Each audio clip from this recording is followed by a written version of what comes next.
Outlook acting up or you need a fresh start? Let's create a brand new Outlook profile step by step. First, open the control panel. Now, click on User Accounts, and then select Mail. On some computers, it may show as Mail 32-bit. In the Mail Setup window, click on Show Profiles. Next, click Add. Type a name for your new profile, for example Work or Personal, and then click OK. The Add Account window will appear.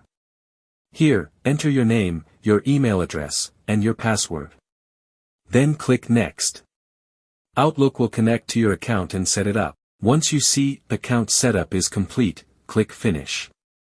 Back in the Mail window, you'll see two options.